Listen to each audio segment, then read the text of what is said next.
یہ ریویو میرے ذاتی تاثر اور تجزیے پر مبنی ہے جو میں نے ڈرامہ دیکھ کر خود سمجھا، جس میں کہانی کی مضبوطی، کمزوریاں، بہتری کے پہلو اور آئندہ اقساط کے بارے میں میری پیش گوئیاں شامل ہیں۔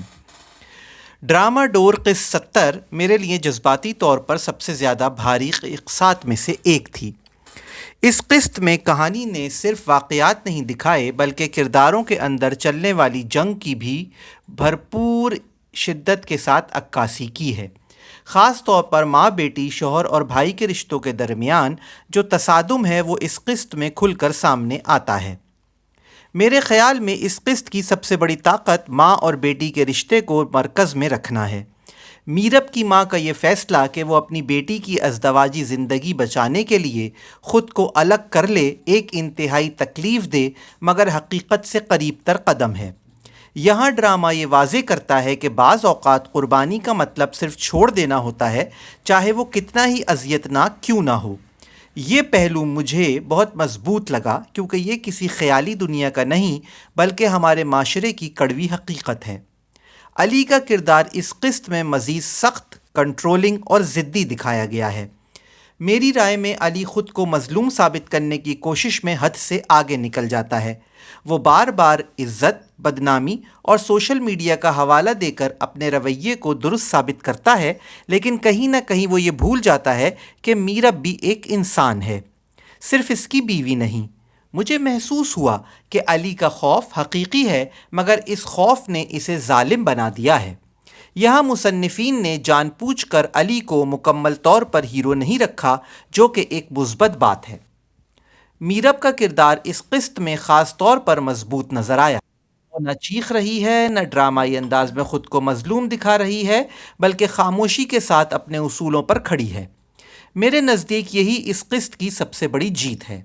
وہ واضح طور پر کہتی ہے کہ وہ اپنی ماں کو اپنی زندگی سے نہیں نکال سکتی، چاہے اس کی قیمت اس کی شادی ہی کیوں نہ ہو۔ یہ مکالمہ مجھے اس قسط کا سب سے طاقتور لمحہ لگا۔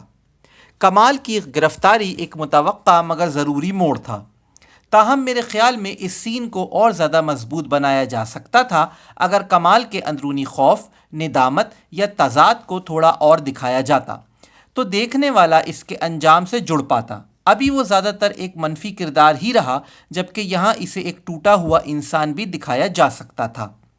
مجھے اس قسط میں ساس کا کردار بھی خاصا نمایاں لگا۔ وہ جو بار بار میرب اور اس کی ماں کو ذلت کا نشانہ بناتی ہے، دراصل معاشرتی منافقت کی نمائندہ ہے۔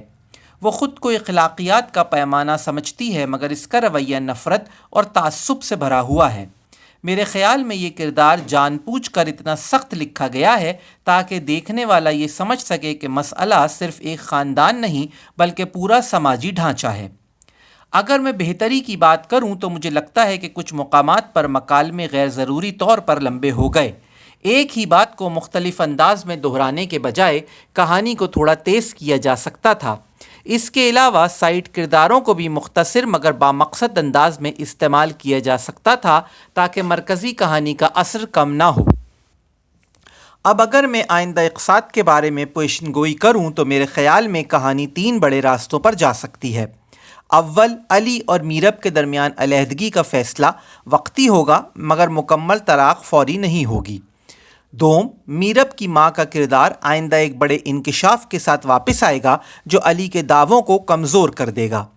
سوم، کمال کے کیس کے ذریعے یہ ثابت کیا جائے گا کہ جرم فرد کا ہوتا ہے، پورے خاندان کا نہیں، مگر یہ سچ بہت دیر سے سامنے آئے گا۔